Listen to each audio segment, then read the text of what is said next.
Here we go.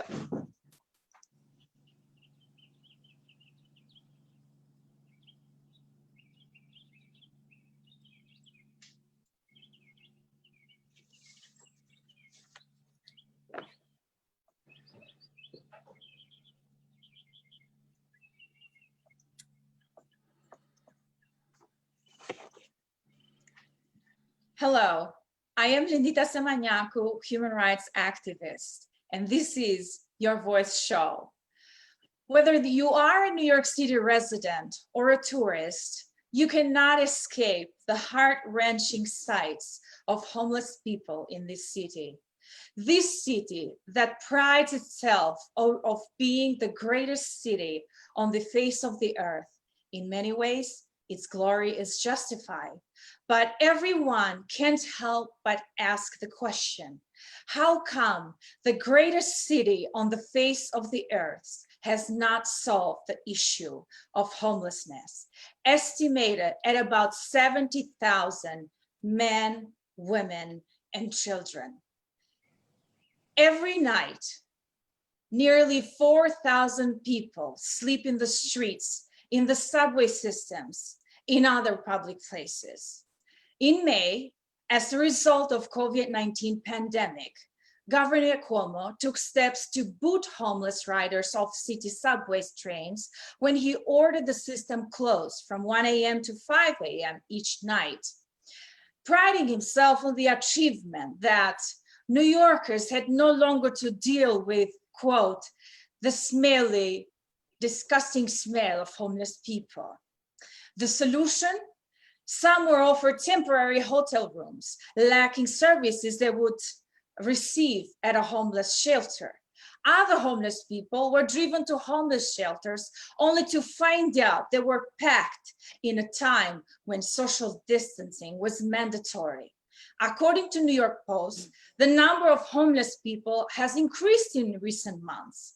But what we see is over and over and over again, temporary solutions that have not, do not, and will not solve the problem of homelessness in this city. So what is the solution to the problem of homeless people?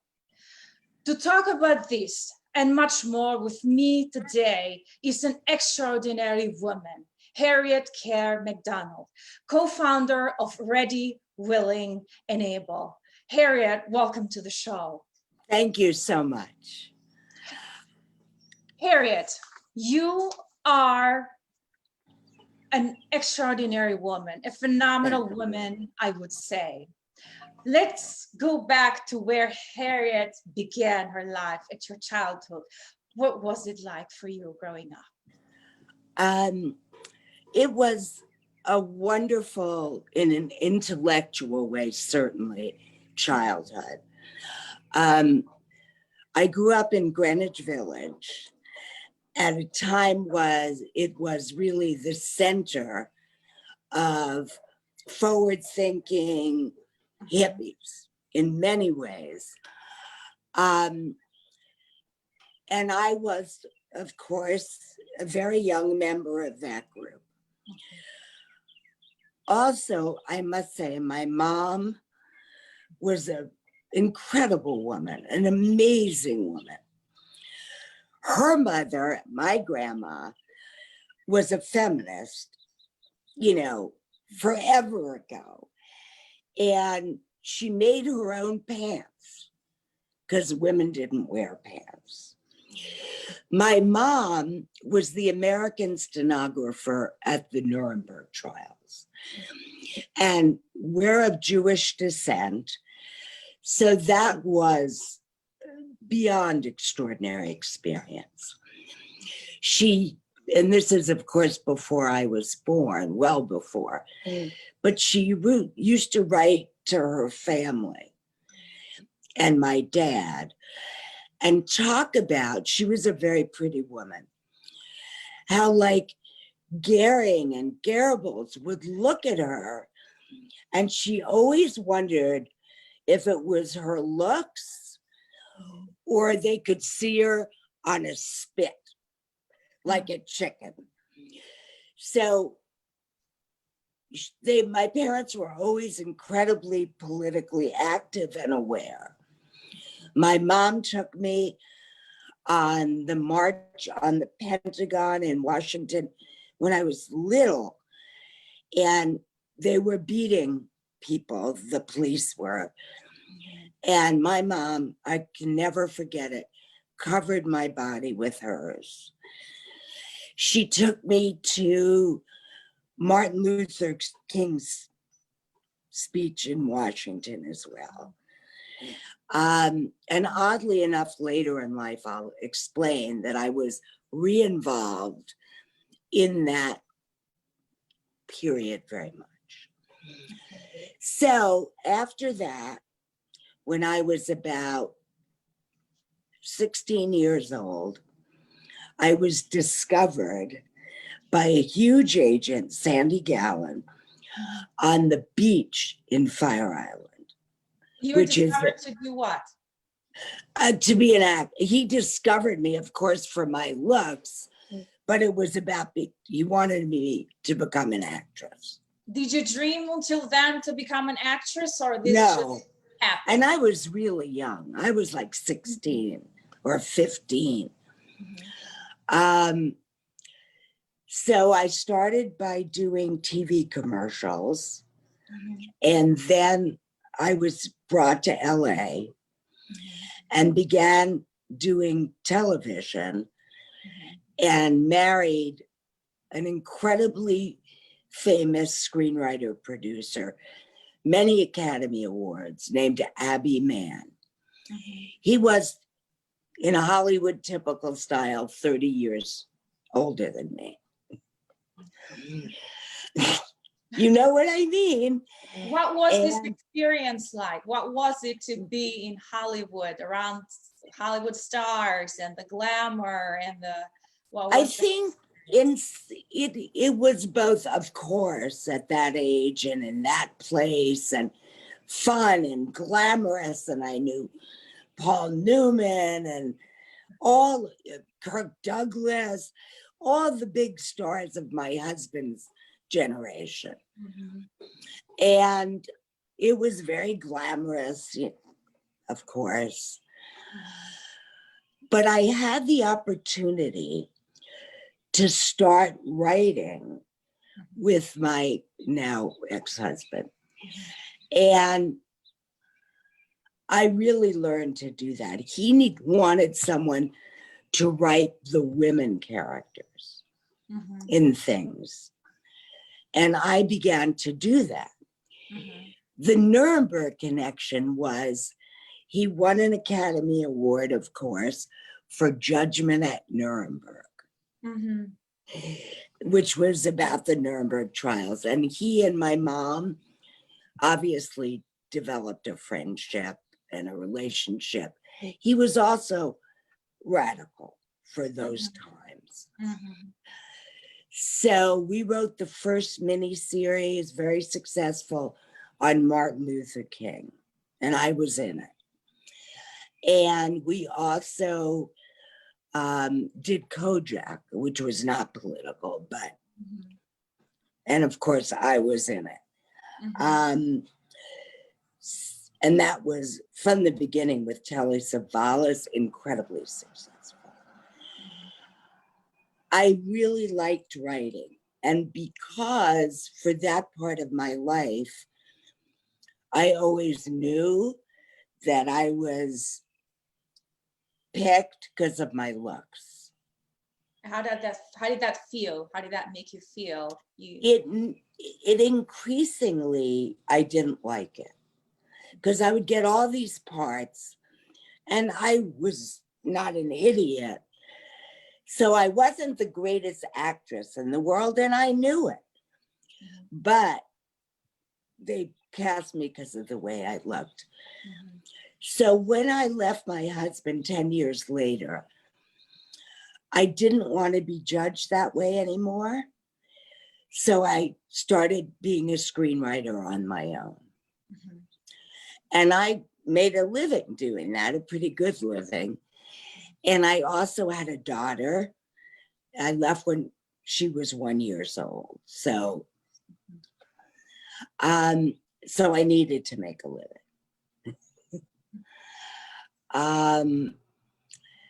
So I started writing intellectual things, you know, or meaningful things.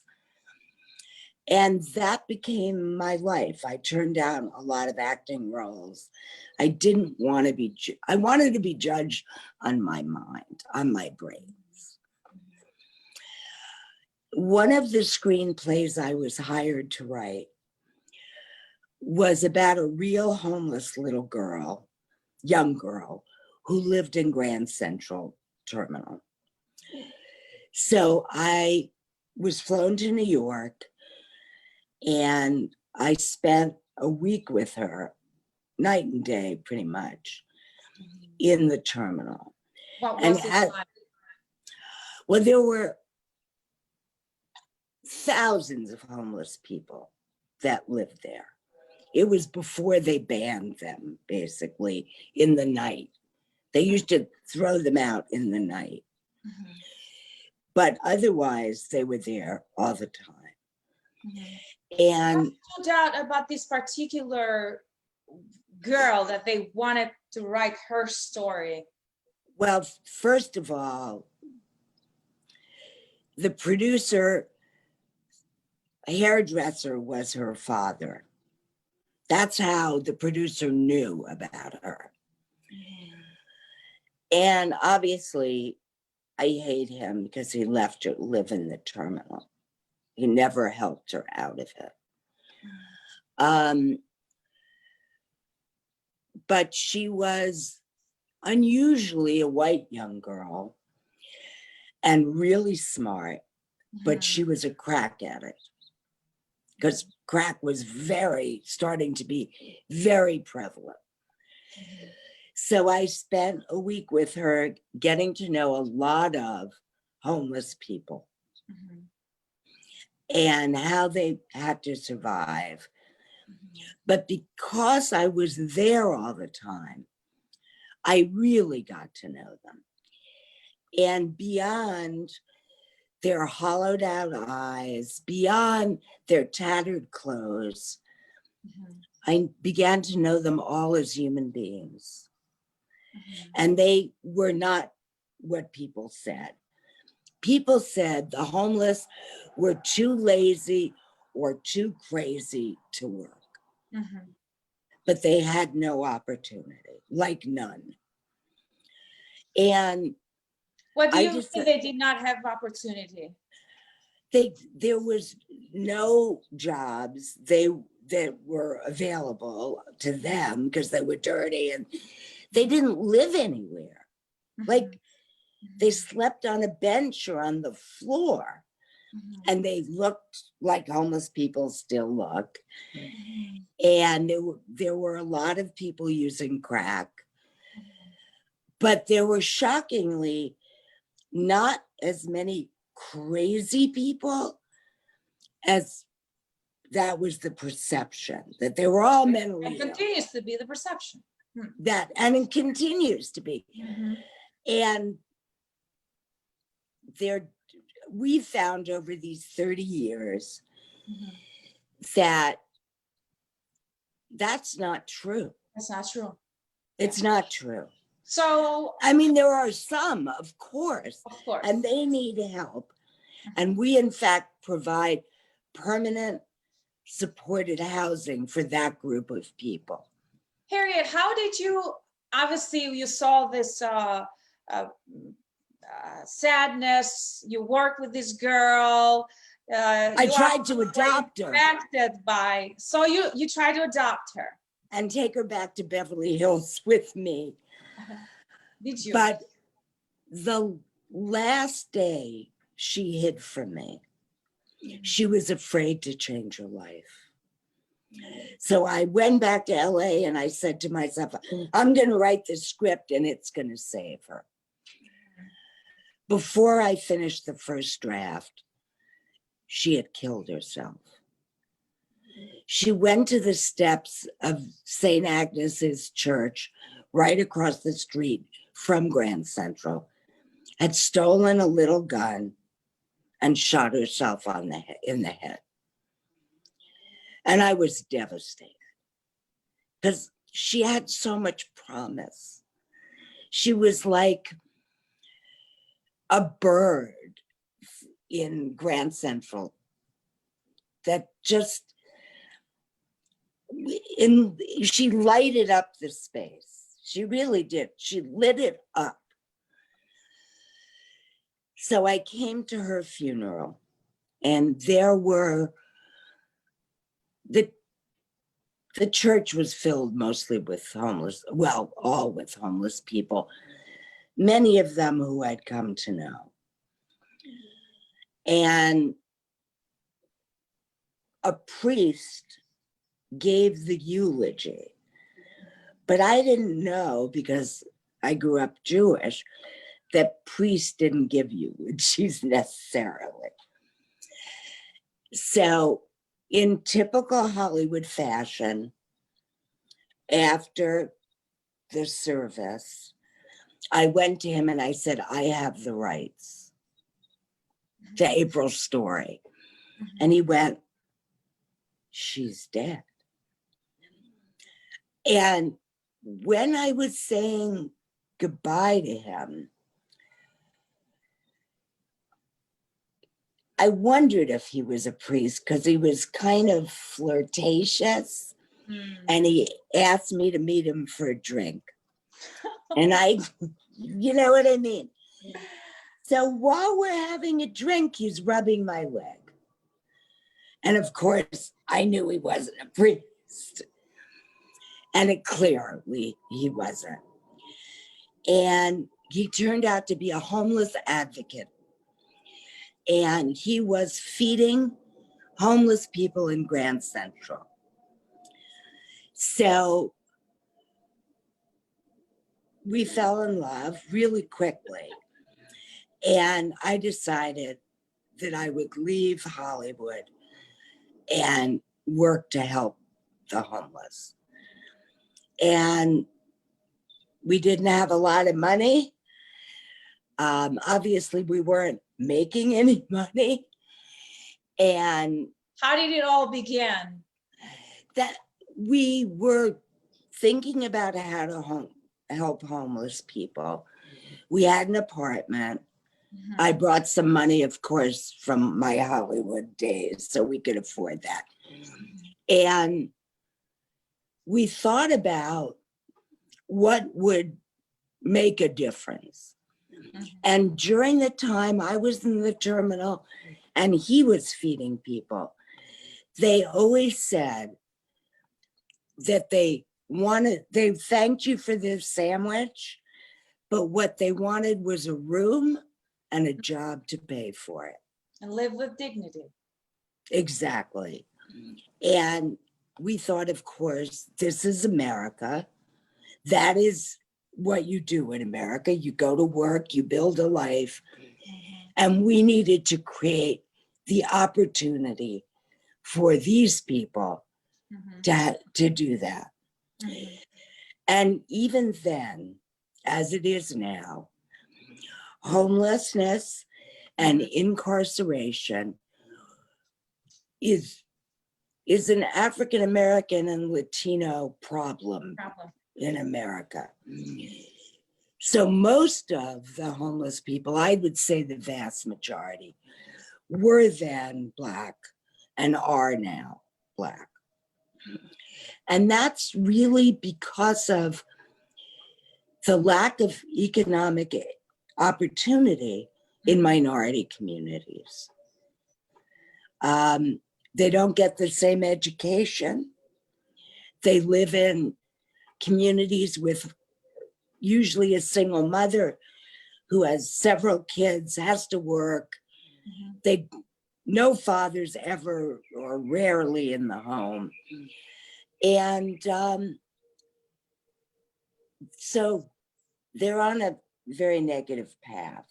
So they don't find it at home. They don't find it. They don't find it in the They don't find it lousy in schools. school.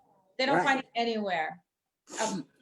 A place They only see, they basically make better for themselves. right. So they lose hope.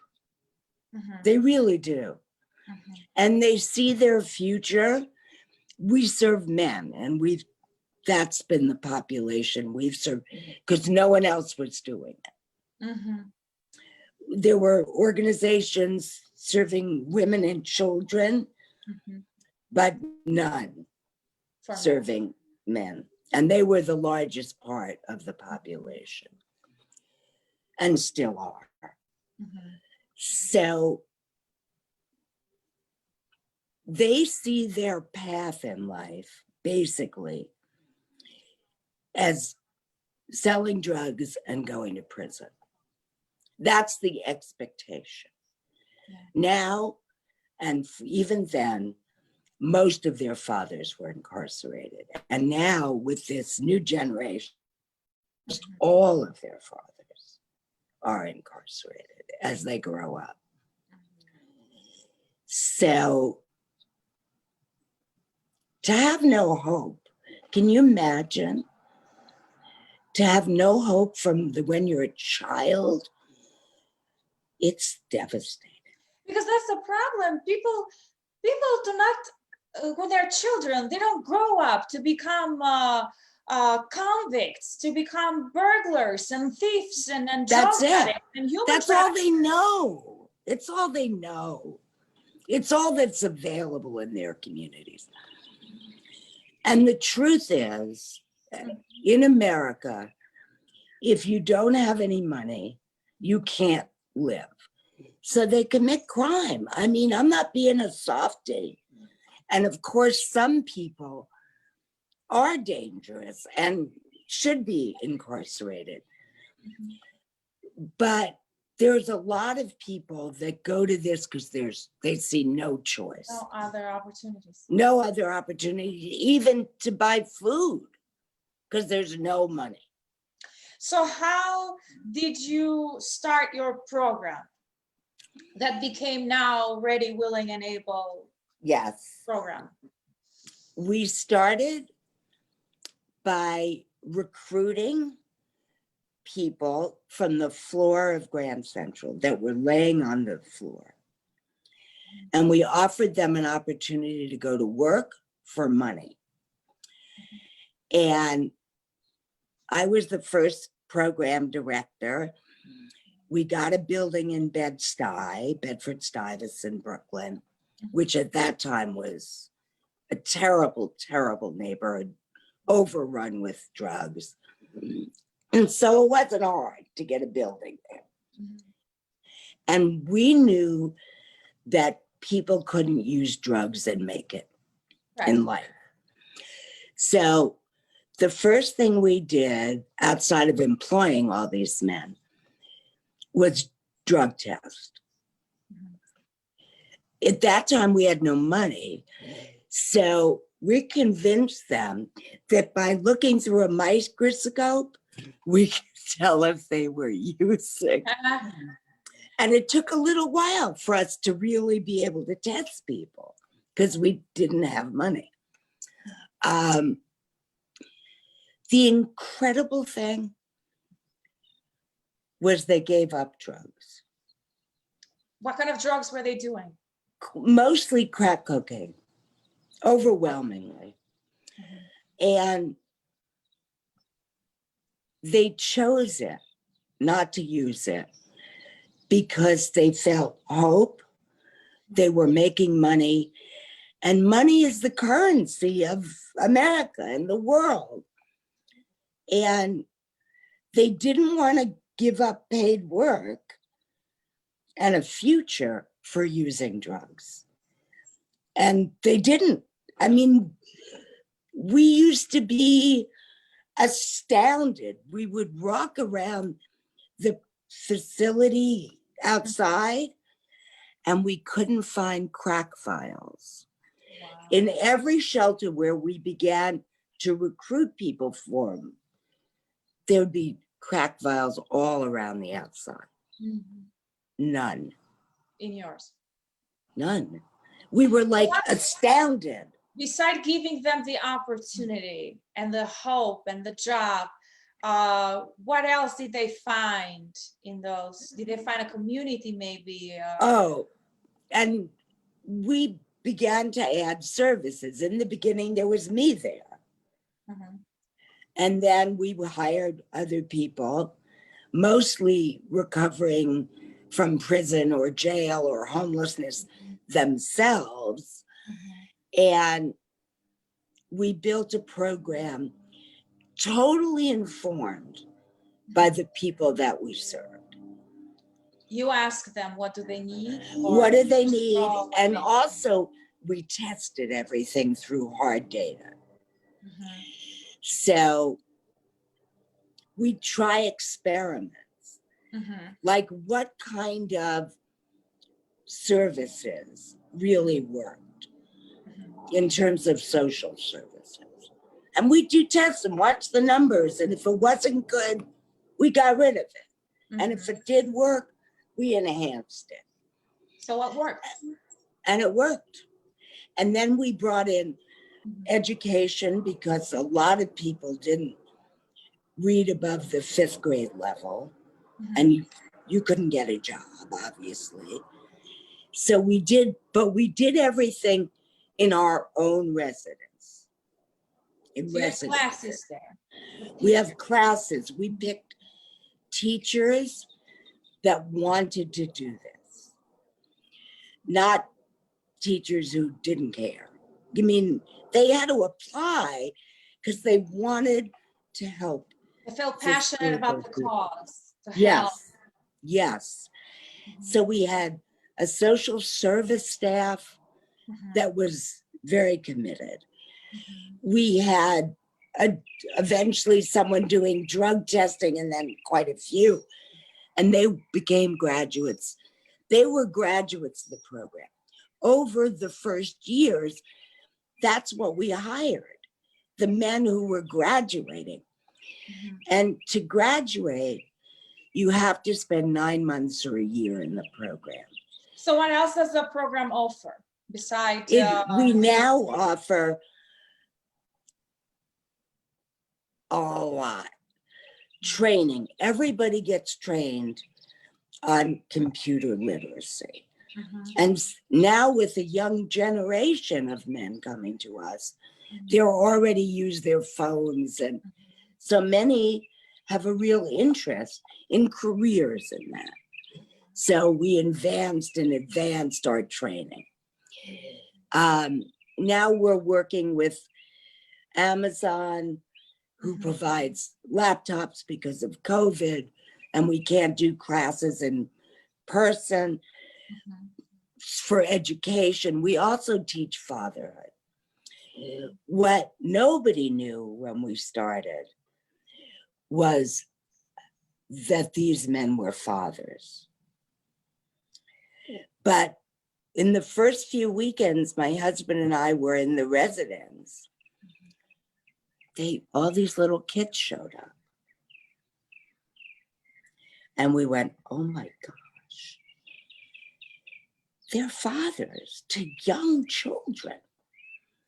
We have to teach fatherhood classes because they lived in the street, they lived in prison. And there were, of course, barriers from moms who said, this guy didn't support my children. So why should I encourage him to see them? Maybe he'll hurt them. I mean, emotionally. But the opposite was true. And quickly we learned that the men wanted to pay child support and send their moms money and buy Christmas presents for their kids. Because if you don't have an important legacy of accomplishment or something you feel good about, your children become even more important because they are your legacy. And we have a lot of really great fathers. Fathers that take their children out of foster care when there's no mom available and become the custodial period parent. there's a story that now our deputy director of our Harlem residence, which is 200 people, told me some years ago about his daughter. He had been in and out of prison. He had a drug problem. His last stint was substantial because he'd been incarcerated several times. His daughter came, and she was really young, was brought to see him in prison. And when it was time to go, she hugged his legs and said, "Daddy, come home with me." And she didn't want to let go. So he went to his cell after, and he said to himself, "I always said I would die for her, but obviously I have to live for her. I was wrong. That didn't mean anything." And it changed his life. He came out of prison. He came to us. He turned out to be a very smart guy. And first he did security, and then he went to school while doing that. He became a licensed case manager, and now he runs number 2 in the whole facility. And he's a fabulous father. I mean, that became the meaning of his life, was to be a successful, wonderful father. And now I have pictures of him and his daughter at her college graduation. Aww. So you There can is hope imagine. in this world. No, there is. So many of our guys, children, go to college. It's amazing. So why? Well, I'm going to ask you, Of course. how many people has Ready, Willing, and Able helped so far? 24,000 people. Wow. Wow. You have been the reason, and your husband, why 24,000 people have an incredible life. Yes. Still, It's not, dignity. I feel, I mean, we made the, and continue to create the opportunity in the program. But I feel that it's the men who have done all the hardest work. It is not easy to 5 days a week, get up, go to work early in the morning, cleaning New York streets, and go back at night and get educational, all these classes that are required, and change your life, give up drugs and change your life and make a living. Yeah. Change to want a better. It's there. We create an opportunity. We've developed a wonderful, wonderful staff, mostly graduates. And it's just. But they're doing the work. They're doing the work every day. They're making the choice to not use drugs. They're making the choice to work hard. They're making the choice to educate themselves and get career training. None of that's easy. And when you're doing it all at once, it's a lot. It's like going to college and working full time. It's a lot. You have had an incredible life, incredible achievements as an actress, as a screenwriter, as with this now. How does it feel to have accomplished so much? How does it feel?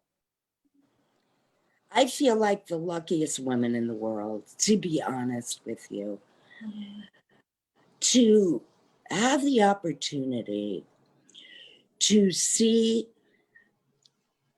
24,000 men regenerate their lives and go from incarceration or homelessness or both and become tax-paying citizens, that they move up in their jobs. We have many, many people who are in the middle class. I see them, they stop me on the street. Guys in suits, guys in chinos and jackets. Oh, Miss Harriet. So embarrassing. Thank you for saving my life. Can you imagine what that feels like?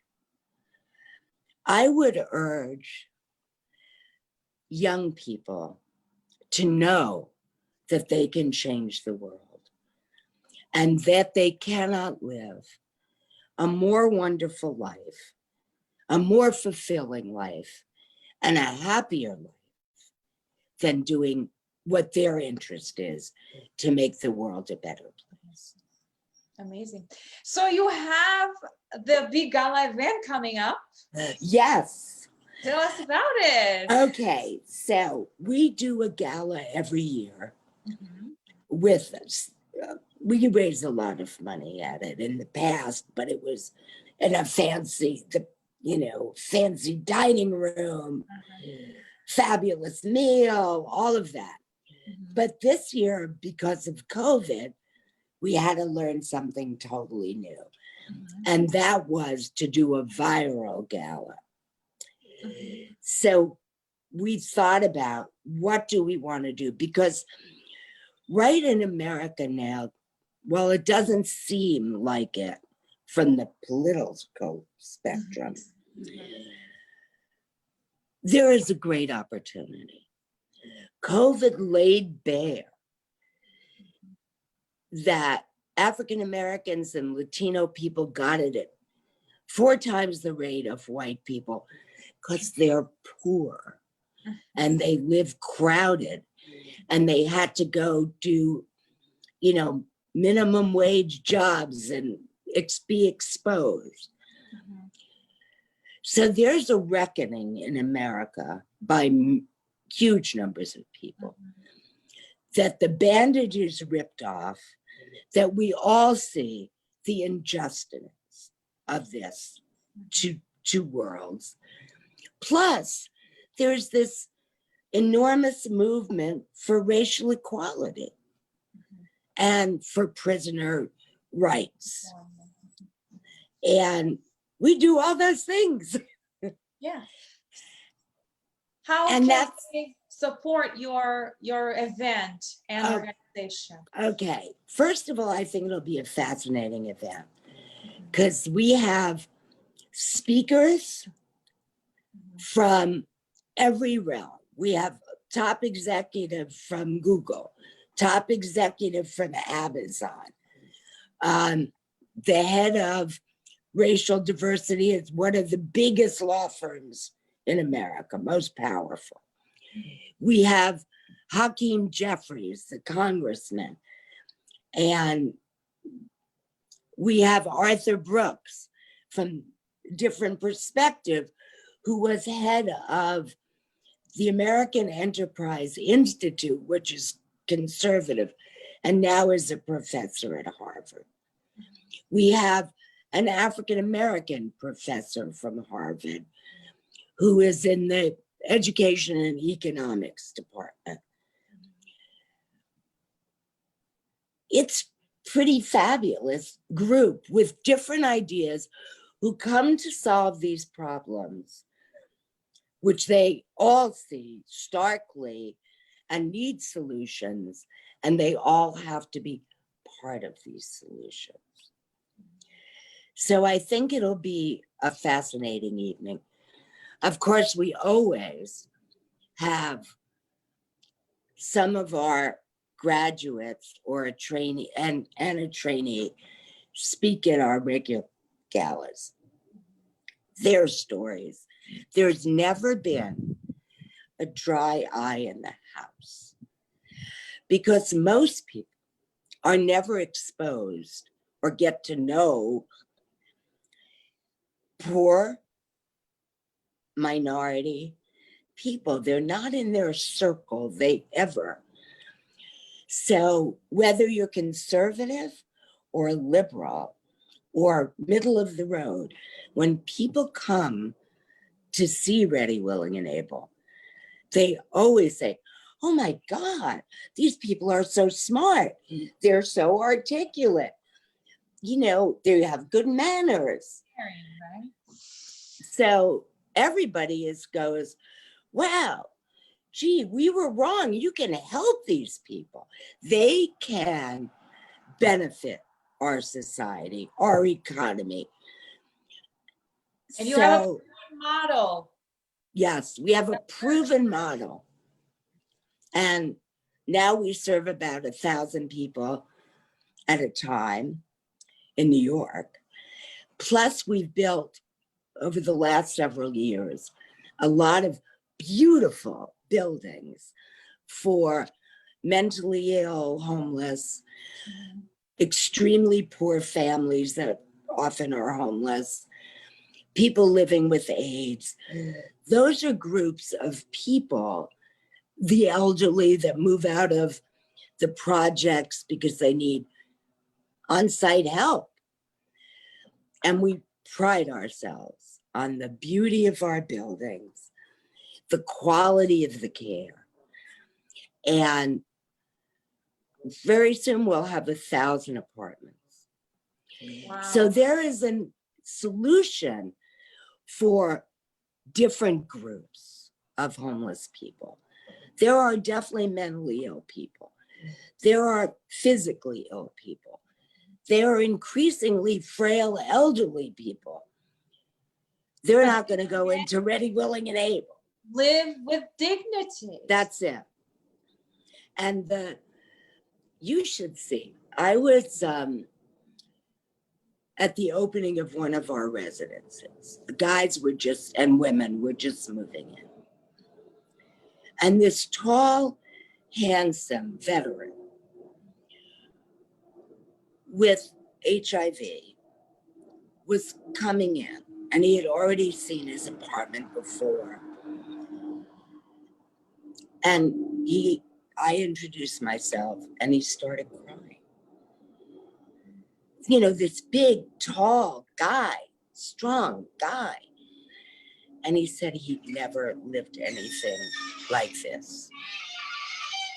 He never expected to.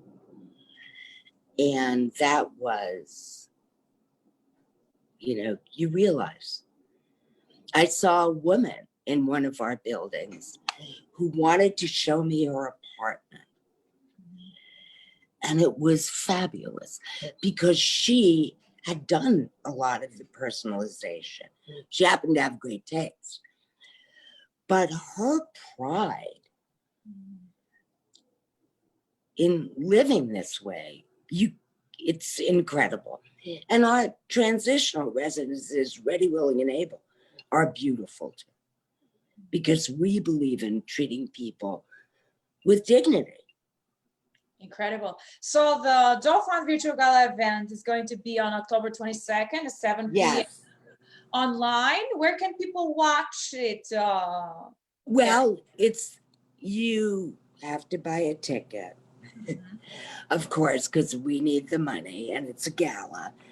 And you can do it on our website. There's a whole section on how to do it and the invitation.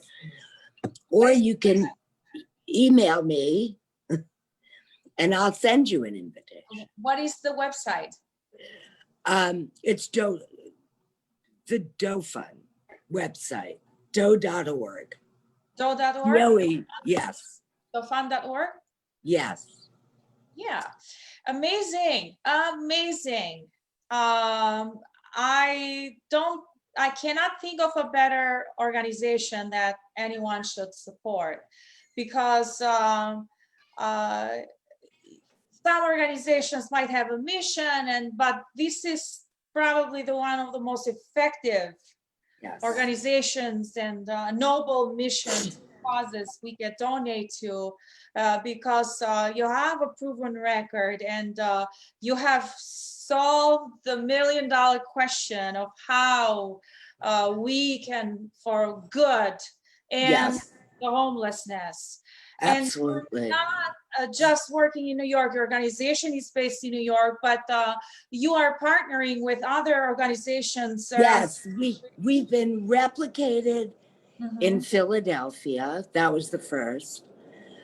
Then in Atlanta, Georgia, in a smaller, more rural area called Aurora, Georgia. Mhm. In Washington, D.C., that was one of the first ones. In Colorado, in Boulder, and oddly enough, in Aurora, Colorado. And now I'm working with a man that I have come to know who's ran a very good reentry program in Los Angeles and now works for the mayor and has been doing this work like I have for a long time. And we're going to do it together in Los Angeles. I know the mayor, we know the governor. So It's a big problem of homelessness in LA. Even bigger. Even bigger problem. Yeah, and their jails are overflowing. It's very serious there too. so the multi-million dollars should go to your organization and these organizations that really are solving the problem, because it costs to even put people in jail, to keep people in jail. It costs. It's like fund the it's like 60,000 in New York. Insane. So and they don't get anything from it. They come out poverty stricken, often homeless. Sometimes, right? Worse. A lot. So with a record, so no one wants to hire them. Awful. So what haven't the governors, what haven't they understood? Why don't they pour money that you need to have the facilities, to have the buildings, to have the workers, the helpers, and solve once and for all this big issue?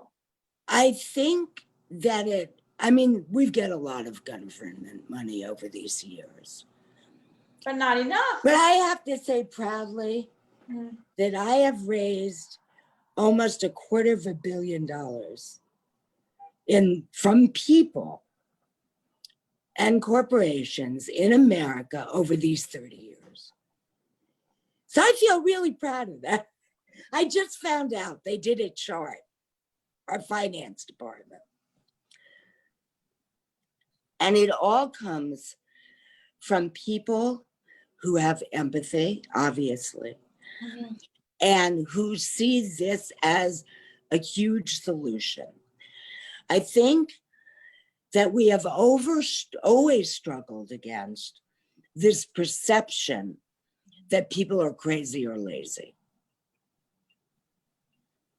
Or then when we started serving increasing numbers of guys coming out of prison, that they're criminals. When we started, I was shaky with criminal justice about asking donors for money for that, because there was so much prejudice against people returning. Now that's changing, I think, finally. Yeah, so I'm hopeful. Thanks to your work. Look at the power of what one person can do, two people together with your husband. Yes.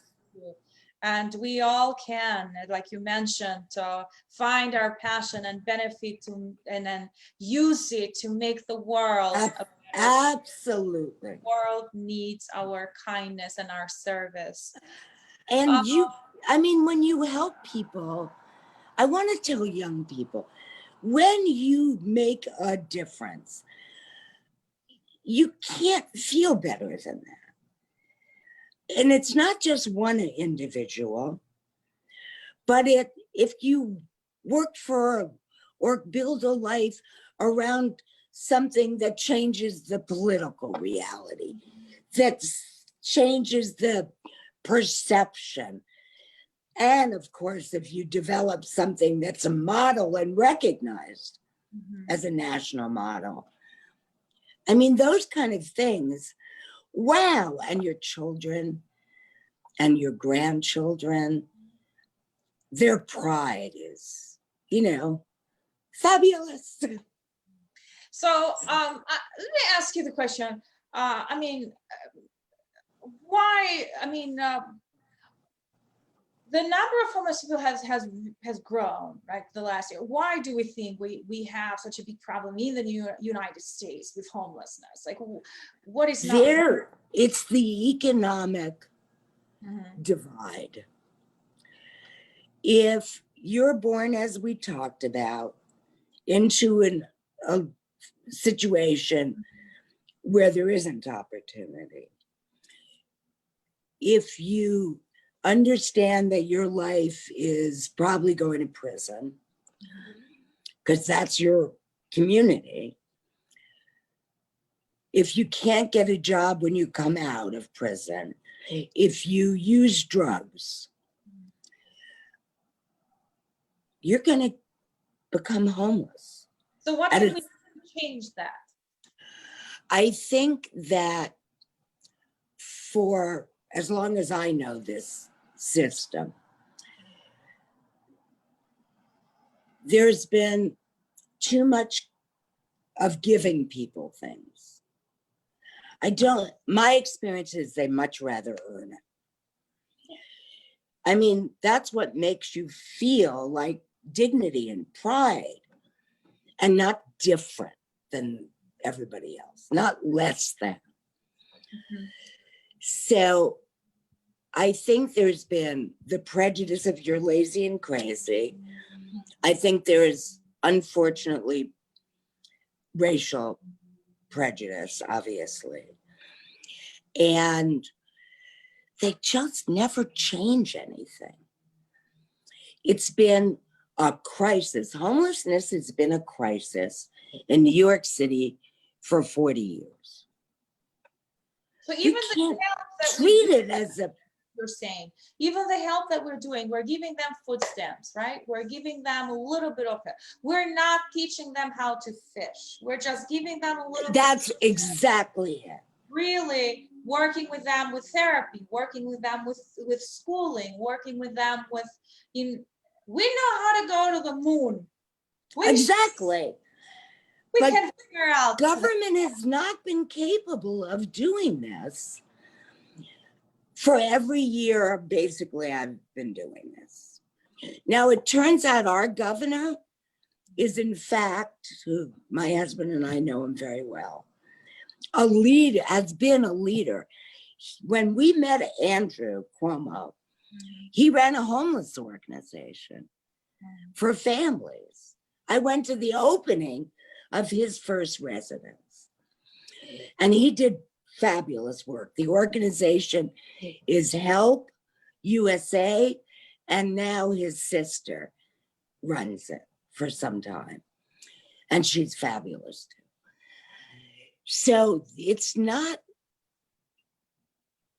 like people don't, in limited cases, they have interest in this, politicians. But the vast majority, they don't. Just like they've allowed a lack of economic community for all time in minority communities and among poor white people, they seem to care about, in reality, not what they talk, the wealthy.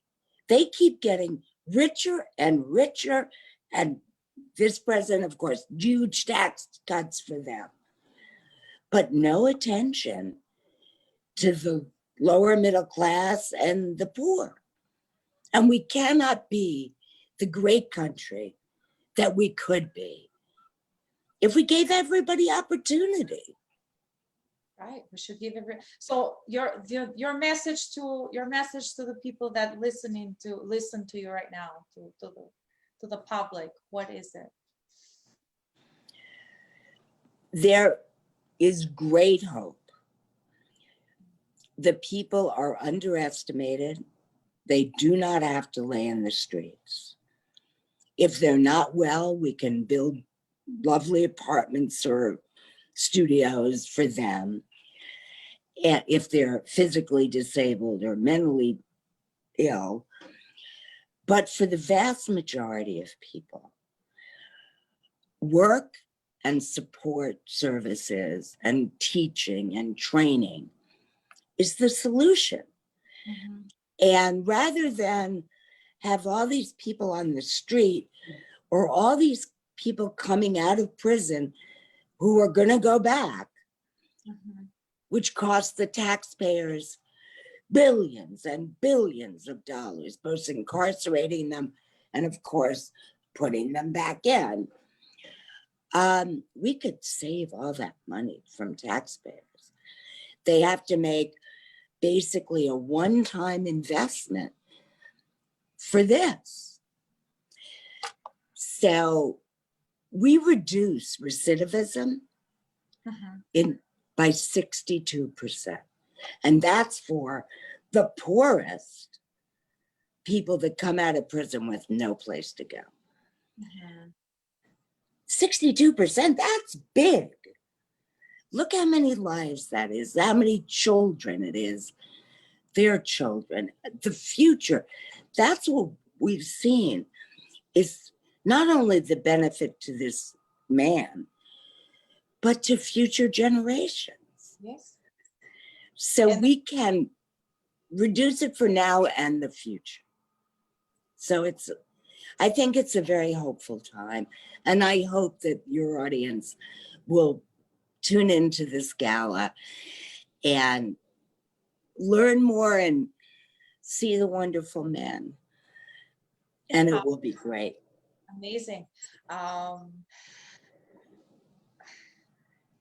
We live in this world where people want to be rich and famous, and does that really make us happy? Well, in my experience, no. I mean, it was fun. It was definitely fun and ego boosting and all of that kind of stuff. But ultimately, it didn't fulfill me at all. So what is your message to the young people? They are still deciding what they want to do with their life. You know, there's this pressure about. Of course. What is your message? That you can absolutely change the world. And that is the most important goal, in my experience, that you could have. And you don't have to live in poverty to do that. Yes, in the many early years, we were didn't have money or earn much money. But in the latter years, my husband and I make a good living. So you can have a nice life, have your family, be able to take care of them, but also you can change the world. I promise. Yes. And thank you so much for having made this world a better place. Thank you. Thank you for being in our show. I'll tune into your gala when it. Thank you. October 22nd, 7 p.m., guys. Yes. Thank you. You. Bye-bye, dear. Bye. This was our show for today. Thank you for tuning in. See you on our next show. Have a good rest of the day and keep trying to make the world a better place, because you can too.